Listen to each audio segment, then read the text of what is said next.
السلام عليكم ورحمة الله تعالى وبركاته. أسعد الله صباحكم جميعا. كيف صبحتوا البنات؟ لاباس عليكم؟ أموركم مزيانة؟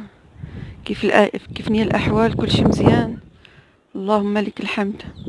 كيف ما كتشوفوا اليوم عملت واحد المغامرة، طلعت نسطح بكري باش نشارك معكم هذا الفلوق البسيط، وكنتمنى ان شاء الله يكون جميل. كيف ما كتشوفوا الريح بزاف، وكاين واحد البرد ما تصوروش، واحد البرد. اذا ان شاء الله البنات اليوم غادي نوريكم الروتين ديالي، كيفاش كنقضي اليوم ديالي ملي كنفيق في الصباح، كيفاش كنعمل باش حتى كنوصل للورشه ديالي.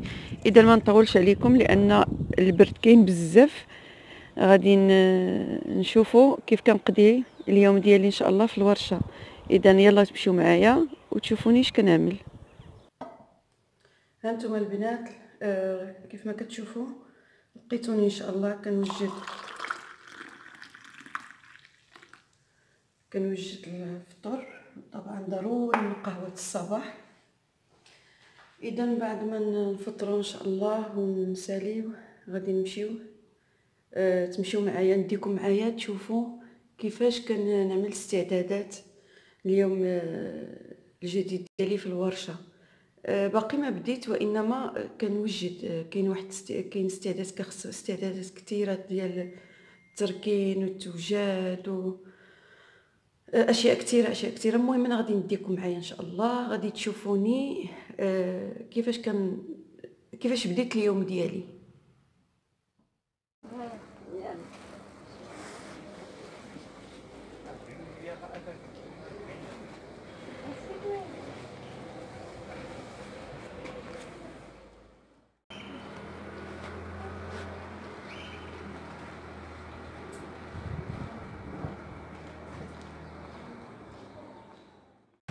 السلام عليكم البنات.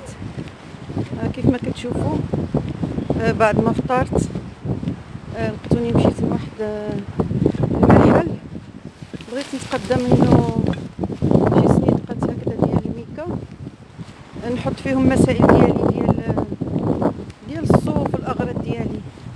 ما لقيتش شي لوينات مزيونين، وما باغياش ندخل الالوان بزاف على حسب. عندي الصوف فيها الوانات، عندي كوردون فيه الوانات، ما باغياش نكثر من الوانات. فجربت خديت هذا، ما عرفتش ها هو كيف ما كتشوفوا، ما عرفتش كيف غادي يجي، ولكن قريب من اللون ديال اللوح على الاقل. لقيتوني قربت شويه، عرفتي كاين واحد الريح قوي بزاف، ولكن الجو صراحه مزيون، الجو جميل بزاف. كتشوفوا هنا قربت، وصلت للبحر.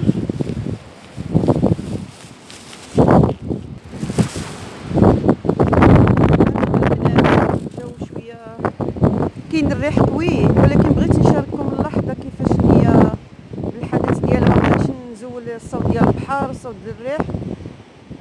الصوت الحقيقه جميل، كاين البرد كاين، ولكن الجو مزيون. لقيتوني دابا شويه غادي غندخل للمحل ديالي. احنا قربنا، وغادي نوريكم ان شاء الله المحل كيفاش بديت في الترتيبات ديالو. شاركوني نتوما وتعطيوني الاراء ديالكم.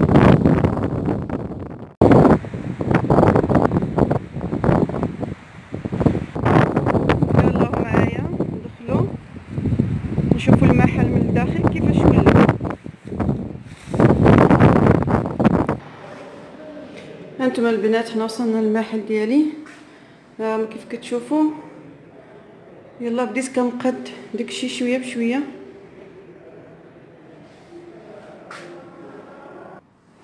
البنات كيف كتشوفوا هذه ترتيبات اوليه. صراحه غير كنحط، باقي ما نسقت الالوان مع بعضياتهم باش تاخذوا فكره وصافي. المهم على الاقل فرقت الالوان، ما كاينش ترتيب ديال الالوان ولا تناسق في ترتيب، ولكن عملت فرقت الالوان باش ما يبقاوش، حيت كانوا عندي محطوطين في البيت غير منزلين هكذا في واحد الماريو، ولكن جبتهم من هنا. قلت ننزل اولا الالوان مع بعضياتها، من بعد نبدا نرتب. وطبعا انا كنشارككم اي حاجه سواء كانت يعني صغيره ولا كبيره، ما كنخبى عليكم حتى حاجه. هادو رؤوس ديال المانكات، عامله حاطه فيهم بعض القبعات اللي كنت خدمت. هذا واحد الصاك مخدوم بالمكرامي، ما كيبانش لان الاضاءه شويه باقي ما عملت الضوء ابيض، عندي مجرد اضاءه عاديه. انا قلت لكم كيف ما قلت لكم انا مازال كنركن. هنا عندي حاطه الخيوط ديال المكرامي، هنا حطيتهم جمعتهم كلهم. هنا عندي بعض الدومه، هذا الصاك كان سبق لي وريتكم. هنا عندي بعض الدومه حطيتهم هنا. هذا كذلك صاك كنت كان سبق لي وريتكم. هذه الصوف، هذه البقايا ديال الصوف حطيتها هنا. هذه كذلك صوفه كنستعملها. هنا حطيت المانكا اللي كنصور فيها، عندي خاويه غطيتها، ها هي حطيتها هنا. ها هي هنايا. هادو هنايا الاتوبه مازال ما ركنتهم، باقي خصني شي ماريو. قبيلتي مشيت بغيت نشوفو ديال الميكا يكون خفيف شي شويه، ولكن لقيت الاثمنه ديالو شويه طالعه. المهم باقي كنفكر واش نعمل اللوح ولا نعمل الميكا. هذه كذلك البقايا ديال المانكا اللي كنصور بها. وهنا عندي المرمى، هذه مرمى حطيت تحت منها كذلك بعض الاغراض ديالي ديال الاتوبه، حيت كنعمل حتى الفصاله. اذا البنات هذا شريته، قلت ربما يكون قريب، شوفوه معايا، يكون قريب من هذا اللون هذا ديال اللوح، لان عندي مصبوغ بالفيرني جاني اللون ديالو قريب. ما بغيتش ندخل الالوان كيف ما قلت لكم، لان عندي الالوان بزاف كتشوفوا، فما يمكنش نعمل صنادق مثلا في الالوان، غادي يجي اللون شويه المهم خيلته ما غيجيش مزيون، غيجي خايب. على داكشي بغيت نعمل الحاسبي. وبالنسبه للالوان كتعطيها لي الخيوط، كنكتفي بالخيوط هي اللي غادي تعطي لي الالوان ديالي.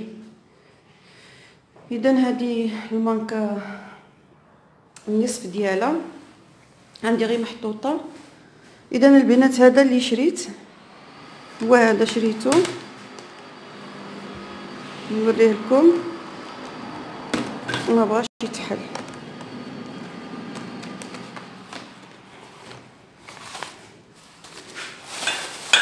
شريت معاه بعض الكؤوس، ما بقيتش عاقله حتى شنو شريت. واخا شريت هاد الكاس هذا، شريت جوج صغارين كتشوفوهم، بغيت نعمل بهم غير شانتيو ديال الكؤوس اللي كنت خدمت معاكم في واحد الفيديو تعليمي. هنا شريت جوج صغارين،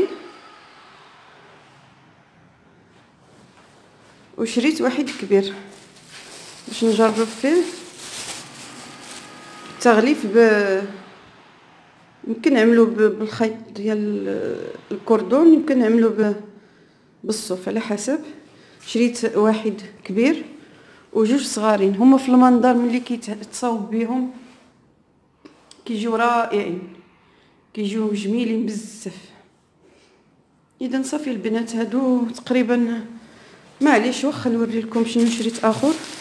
هذا شريته باش نحطوه لان الدار عندي بعيده شي شويه، فمي كيجيني بعض المرات الجوع كنبغي ناكل شي حاجه هكذا فمي. اذا هذا كان الشال كيتحط تحت الزيف او تحت الفولار كيسخن في هذا البرد، وكيعجبني نلبسهم انا، كيعجبني نلبسهم في تحت الشيلان او تحت بحال النينجا كيقولوا له، حجاب النينجا، ولا المهم كيتلبس تحت شي حاجه. لقيته عندي منه الالوان كثيره، وكيعجبني اللون كحل. عندي منه الوان، بالنسبه للون كحل عندي منه بزاف، ولكن عاود شريته. اذا البنات هذه كانت بعض المشتريات ديالي. هذه الطابله كيف ما كتشوفوا، طابله شريت طابله سالامونجي، شريت عجبتني، ما بغيتش نشري ديال خشب، شريتها ديال سالامونجي عاديه، ولكن الديكور ديالها عجبني لانها قريبه للصناعه التقليديه. فيها هذا الشيء هذا كيبان لكم بحال اذا شفتوه من البعد كيبان بحال ديال بصح، على انه شي طرف ديال الشاله ولا محطوط فيه، ولكن هو تحت الزاج، مجرد ديكور. هذا خرجوا بزاف في هذه الفتره، على حسب ما كيقولوا صناعه تركيه، وفيها موجود الوان كثيره بالنسبه للناس اللي باغيين ياخذوها من المطبخ. كاينين اشكال كثيره مزينه في الالوان بزاف. المهم انا خديت هذا اللون، هذا هو قريب شويه من اللوح كيف ما كتشوفوا، قريب شويه من اللوح، والكراسه ديالو في هذا اللون هذا، في هذا اللون هذا. هذا البنات عرفتي علاش جبتوه؟ ما باغيش نوريكم السميه ديالو. كان عندي في الدار كنستعملو ديال كريمه ديال اليدين. ما تصوروش الجهه ديال البحر كيف كيكون، ما عرفتش شنو كيتسميوه البنات، تشقق، حنا كنقولوا شرقون، تشقق ديال الايادي. فملي كنجي لهاد المنطقه ديال البحر اليدين ديالي كيرجعوا، ما تصوروش كيفاش كيبقاو. فجبت هاد الكريمه هذه باش نعملها في اليدين ديالي. ملي كنحس باليدين ديالي جافين كنستعملها. اذا البنات هاد البلوك هذا الصغير شاركته معكم في اليوم ديالي كيفاش كنقضيه من الصباح. طبعا ما صورش كل شيء، ولكن المهم حاولت انني نقرب بعد باقي كتبان حاولت انني نشارك معكم بعض يعني الجزء وان كان بسيط. هذا القفل ديال الباب. صافي البنات، اذا غادي نجلسوا شويه نهضروا مع بعضياتنا. عندي واحد الدردشه معكم ان شاء الله، غادي نمشيو نجلسوا مع بعضياتنا ونتكلموا ان شاء الله. تابعوني. احنا البنات رجعنا عندكم مره اخرى. اليوم ان شاء الله غادي نعمل لكم الاجوبه على بعض الاسئله. اولا غادي تسمحوا لي على الاضاءه. بالنسبه للاضاءه ما كايناش اضاءه قويه، ويمكن غادي تسمعوا بعض الصداع لان حنايا في الصناعه التقليديه والناس خدامه. العمل الفعلي باقي ما بدا صراحه، باقي ما بدينا عمل فعلي، ولكن مهم مره كنهودو، كنركنو، كنجيبوا الاشياء اللي غادي نحتاجو، وكذلك كنركنو ملي كيكون عندنا الوقت. المهم فانا ساكنه بعيده، كنهود، كنبقى هنا واحد ساعه ونص تقريبا، تنجوج سوايع، من بعد كنطلع باش نرتاح، لان صراحه كنتعب بزاف باش تركن، والوقت كيمشي لك الوقت بزاف، ويد وحده يعني ما كاينش اللي عاون. الابن ديالي كان كيعاونني، ولكن هاد الايامات مريض ما كيقدرش يساعدني، فانا تقريبا بوحدي دابا. المهم البنات، بغيت اليوم نشارك معكم واحد الموضوع ديال التسوق عبر الانترنت. كيف ما كتعرفوا البنات، انا دائما كنقول لكم على ان انا عندي مشكل ديال ما كنلقاش النوع الممتاز، النوع الجيد ديال الصوف، ماشي غير في مدينه في انا اللي هي مدينه اصيله، وانما حتى في مدينه طنجه. ما كنلقاش الصوف يعني اللي كنبغي انا، الصوف الجيده، الصوف الممتازه، الماركه ديال العالميه ما كايناش، ما كتدخلش. فاضطريت انني نمشي نتسوق عبر الانترنت، وتحديدا وكانت صراحه كانت هذه اول تجربه ليا، رغم ان سبق لي تخروا لي الناس واحد الموقع، ولكن ما هما سخروا العنوان ديالهم، المسائل ديالهم كلشي جا لي المسائل تنضرب فتره ديال اسبوع. هذيك المشتريات اللي كنت وريتكم في واحد الفيديو خاص بالهدايا اللي جاتني من اسبانيا، فهذيك كانت مشتريات من السوق ديال امازون اللي هو معروف في الانترنت. وكان الناس اشتراو مدينه اسبانيا، يعني في الدوله ديال اسبانيا شراو برشلونه تحديدا. تاخروا لي صافي الامور، قالوا لي ما استغرقتش اسبوع. فبغيت ناخذ هذه التجربه هذه، مشيت الي اكسبريس، هو معروف حتى هو عالميا. فخديت هذه التجربه ديال التسويق. طبعا اخترت شي انواع ديال الخيوط الصوف. اخترت 30 حبه وثلاثه الانواع، 30 حبه ثلاثه الانواع. فصافي عملت الاجراءات ديالي، صرت طبعا قبلوا لي الكوموند، خداو الفلوس طبعا بطريقه كتعرفوا التسويق، يعني عبر البطاقه الالكترونيه ديال البنكه، وعطاوني الاجل مده ديال شهر. هذا الموضوع هذا كان نهار 25 في شهر 11 بالضبط، نهار 25 في شهر 11. فقالوا لي عندك مده ديال شهر غادي تجيك السلعه. صافي بقيت انا كنتسنى الكوموند طبعا المده ديال شهر. صافي استسلمت، ما عندي ما نعمل. فوصلت ديك 25/12، وانا طبعا كنت كنعمل تتبع في البنات اللي كيعرفوا الطريقه ديال التسوق، راه كيعرفوا انهم كيعملوا تتبع. بقيت كنعمل تتبع، كنلقى على ان الشحنه مجه اليوم على غدا، اليوم على غدا. كنتفاجئ واحد النهار بواحد الرساله على ان الكوموند غادي يوصل نهار 11 في شهر 12. فقلت ماشي مشكل، انا تنيت شهر، نزيد نتنى 11 يوم اخرى، ماشي مشكل. فتنيت ديك 11 يوم. جازت واحد يومين ولا 3 ايام، كنلقى رساله اخرى على ان اذا ما جاتنيش اخر اجل 26 في هذا الشهر هذا اللي حنا فيه، اذا ما جاتنيش الشحنه راه خصني نعمل بلاغ. فبالفعل البنات بقيت كننتظر لحد يعني ليومنا هذا. فملي وصل ديك الفتره دخلت وعملت شكايه. لقيت على ان الشحنه كبيره، ما قبلوها لي شيء، ولكن هي جات، يعني خدات واحد الفتره على حسب ما كنت كنتبع انها كانت مجه في الطريق، ولكن ما عرفاش الاجراءات بالضبط فين وصلت، واش وصلت للمغرب، واش وصلت، لان التسوق كان عندي من امريكا. ولكن ماشي، ما كنظنش ان، طبعا كيكون داكشي في العالم المندوبين. المهم ما ندخلش في التفاصيل، ربما تكون الصوفه كانت غير في اوروبا، ولا ما عرفتش بالضبط شنو وقع صراحه. فالشحنه رجعت، ما تقبلتش. فملي عملت ديك التتبع، عملت شكايه بالفعل، قالوا لي صافي بان الشحنه رجعت، لان هي كانت واقفه في واحد، على حسب ما كيبان على ان الطائره جات في الطريق، باينه في الطريق انها مجه في الجو، ولكن وصلت لواحد المكان ووقفت. فملي عملت انا الشكايه وتقبلت الشكايه سوق بلاص يعني الكترونيا، لقيت صيفطوا لي واحد الرساله على ان الشحنه كبيره والكوموند ما غيدخلش المغرب، ولهذا راه هو رجع. صافي رجع، يعني الشحنه رجعت.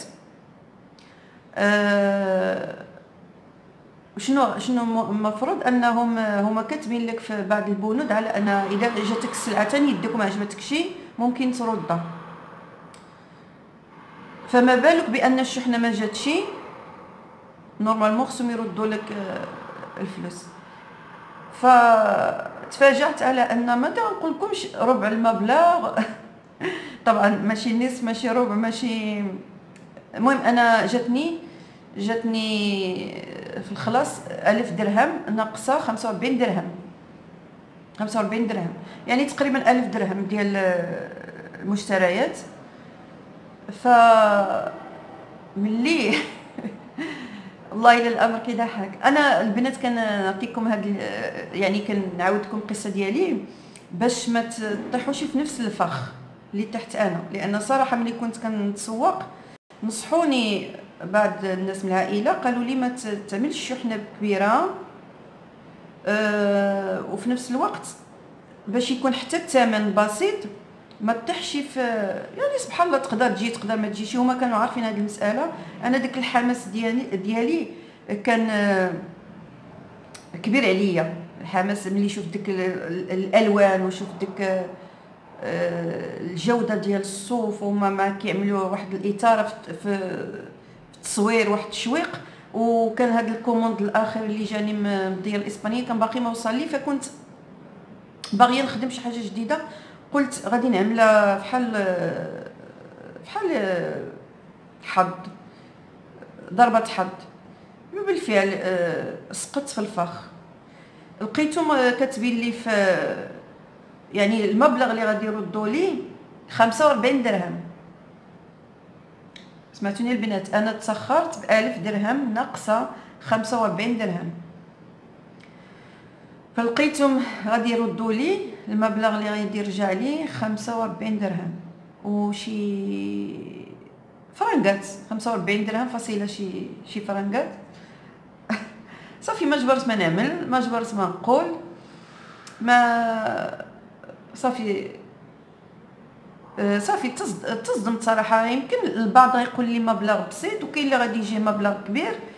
هي المشكل ماشي في المبلغ حد ذاته، ولكن الطريقه ديال التعامل في هاد الاسواق ديال الالكترونيك. انا بغيت البنات نشارك معكم هذا الموضوع ديالي، لان الموضوع في حقيقه هو صعيب. باش انك انتينا كتكون بنيتي واحد الفكره انك غادي تعمل بداك الصوف شي حاجه جديده، غادي تدخل شي حاجه جديده للسوق، الناس غادي يشوفوا واحد الانتاج بواحد النوع الصوفه ممتازه الى اخره الى اخره. ولكن صافي كلشي مشى في يعني في الفراغ. سبحان الله. قبل هذه المساله ديال التفكير انني نتسخر من مواقع الكترونيه، كان نصحني الزوج ديالي ان قال لي من الاحسن مشي بيدك اسبانيا تحديدا. قال لي تسخر راسك، جيب الصوف اللي باغيه، جيب السلعه اللي لان كاين الصوف الشيء اللي باغيين كاين، وكاينه حتى الجوده. ولكن للاسف انا ما جاتنيش فكره انني نمشي فقط باش نتسوق، جاتني مساله شويه بحال اللي تافهه، ما تقبلتش الفكره. ولكن لو كنت مشيت الصراحه سياحه زائد تسوق كان جاتني مساله صراحه احسن. صراحه يمين نصحني نمشي، ولكن ما سمعتش الهضره. المهم ماشي مشكل. انا البنات بغيت فقط نشارك معكم هاد الصدمه ديالي. طبعا انا الفلوقات ديالي دائما واخا كنعملو في اطار الاصواف. بغيت نشارك معكم هاد الصدمه ديالي. وحذاري البنات ملي تبغيو تسوقوا، دائما سقسيو الناس اللي عندهم تجربه، دائما شوفوا المواقع اللي بالفعل كتجاوب مع الزبناء ديالها. فما توقعوش في نفس الفخ اللي وقعت فيه انا، مشى عليا الكوموند، ومشاو عليا حتى الفلوس ديالي. الحقيقه الفلوس راه 1000 درهم ماشي سهله. طبعا ماشي سهله، طبعا غيبقاو فيا حتى الفلوس. ولكن جاتني الصراحه التعامل هو اللي صدمني اكثر. موقع مشهور وعنده عنده شعبيه كبيره، ولكن فيه بعض المندوبين. طبعا كما في الحياه غتلقى ناس مزيانين وغتلقى ناس خايبين، كذلك في العالم الافتراضي.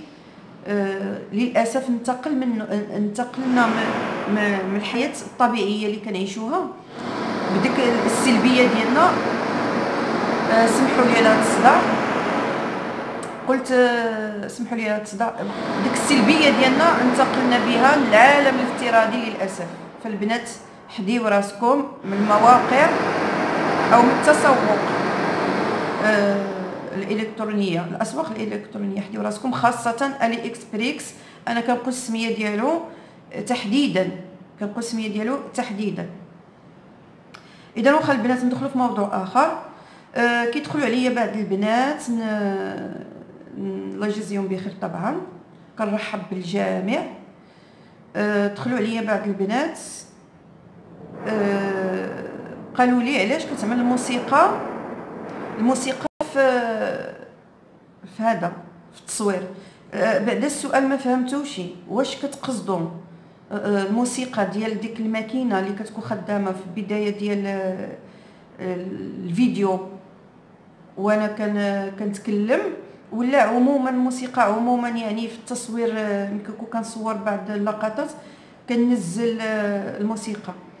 فالبنات انا ما غادي نقول لكمش واش هي حلال ولا حرام، الله اعلم، العلماء هما اعلم بهذه المساله، ولكن انا غنتكلم على نفسي. انا من الناحيه ديال الدين انا كنحاول انني نكون متدينه، كنحاول انني نكون مخلقه، محافظه على المبادئ اللي عندي الحمد لله الدينيه. ولكن البنات انا غادي تسمحوا لي بزاف بالنسبه للموسيقى، انا ما كنستمعش الاغاني عموما، ما نقولش ديك الاغاني الهابطه والساقطه والجميله، ولا الاغاني ككلام ما كنسمعولوش. انا هذيك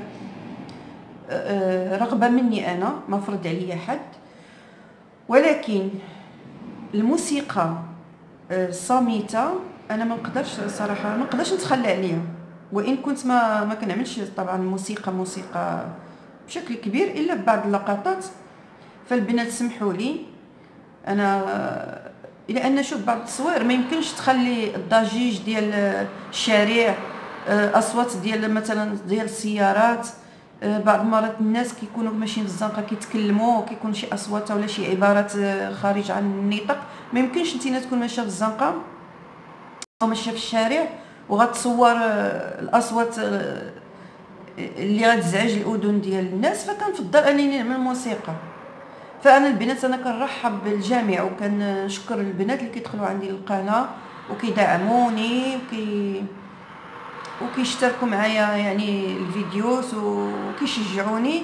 ولكن البنات غتسمحوا لي في هذه اللقطه هذه انني ما نعملش موسيقى. هذه جاتني شي شويه، هي موسيقى تعبيريه كتعبر على الصوره، باش ما يبقى الانسان المشاهد ما يملش من الصوره وهي فقط غير الصوره بلا صوت.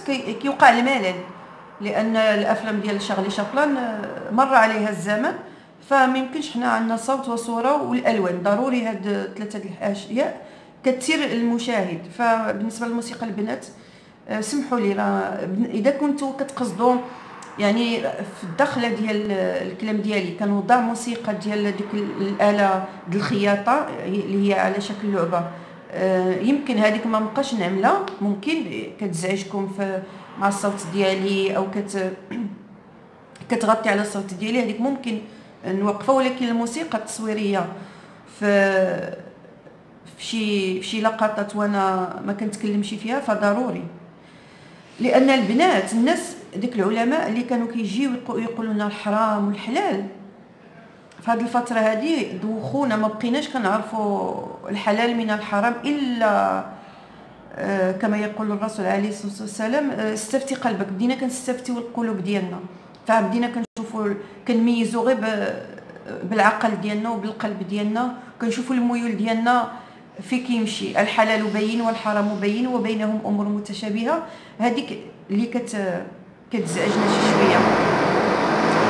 سمحوا لي البنات، سمحوا لي على هذا الصداع.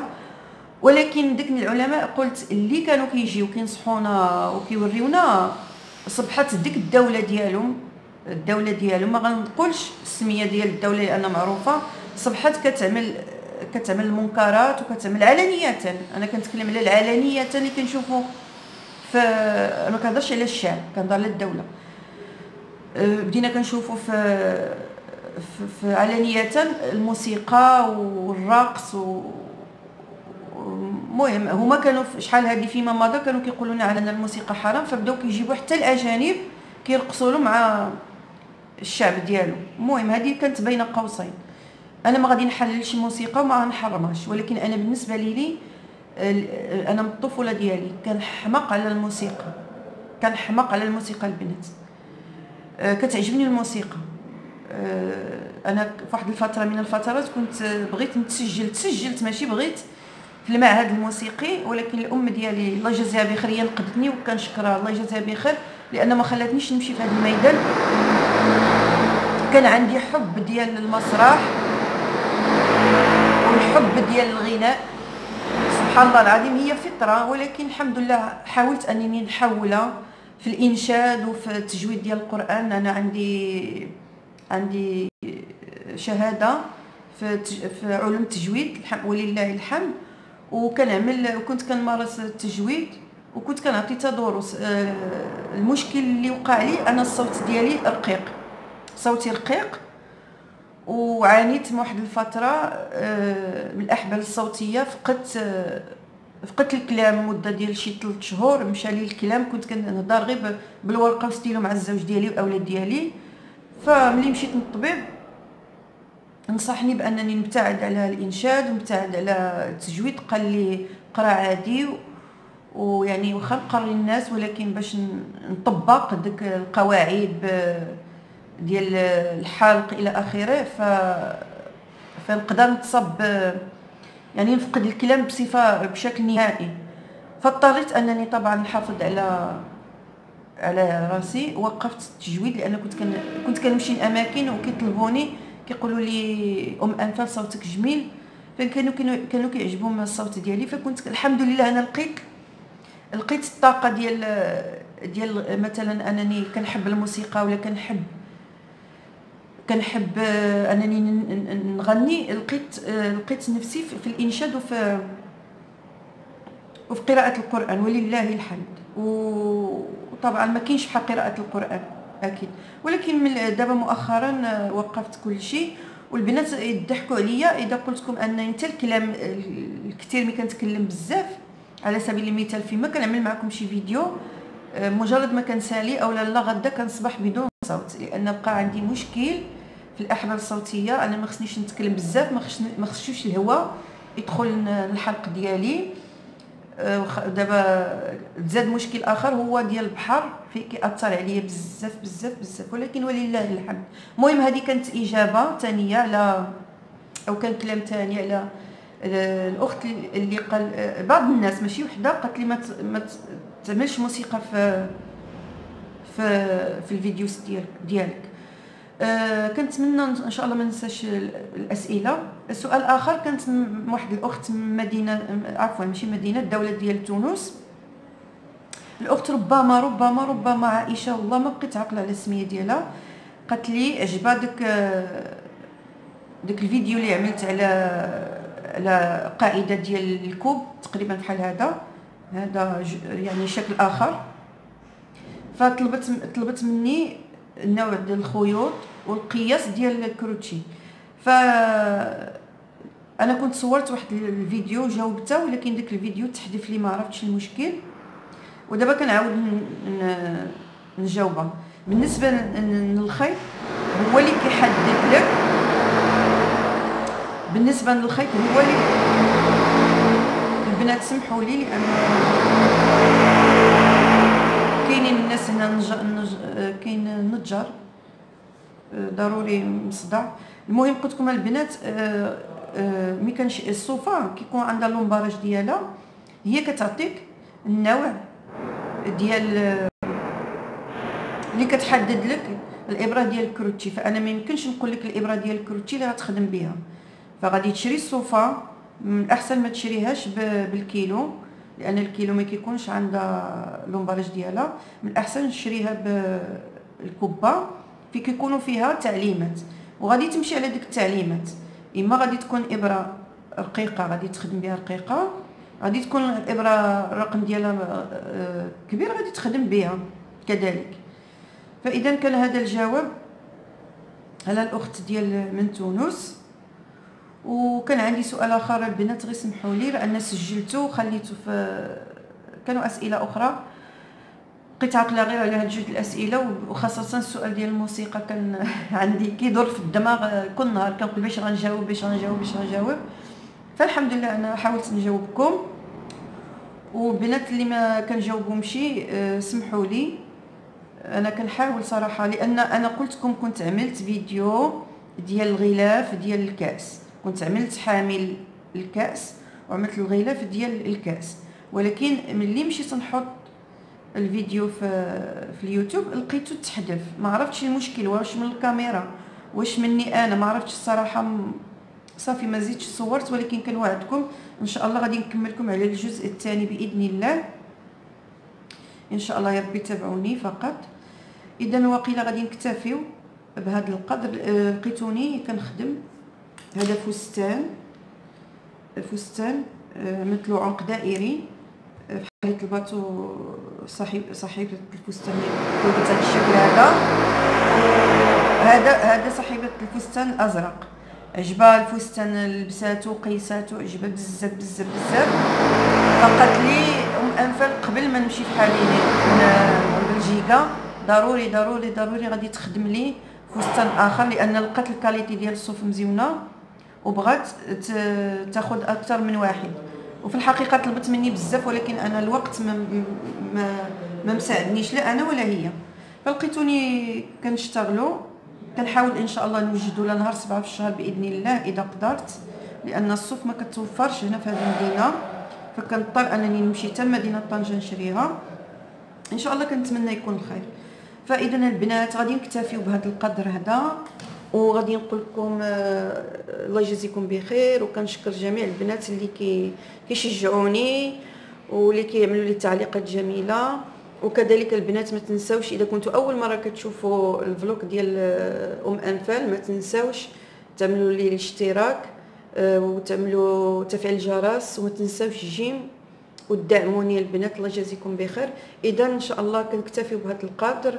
اليوم كانت حلقه اول مره غادي نصور لكم في طابله جديده، هي كيف ما كتشوفوها اول مره غادي نصور.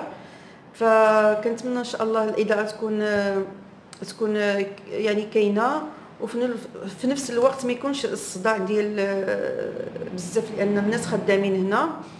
فاذا ما غادي نقدرش نصور دائما لان الصداع كما قلت لكم، فيمكن فقط دروس تعليميه نبقى نصورها لكم في البيت ان شاء الله.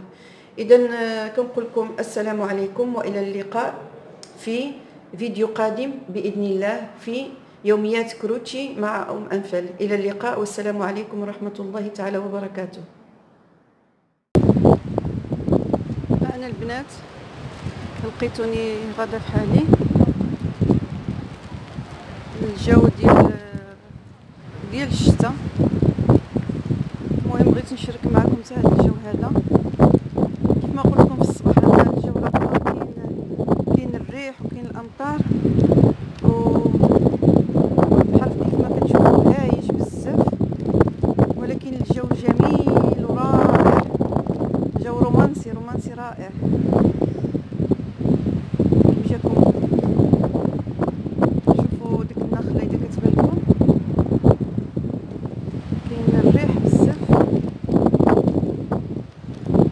اذا البنات لقيتوني ماشي بحالي للدار، وان شاء الله نكمل معكم فيديوز اخرين. تابعوني وكنشكركم كاملين والى اللقاء.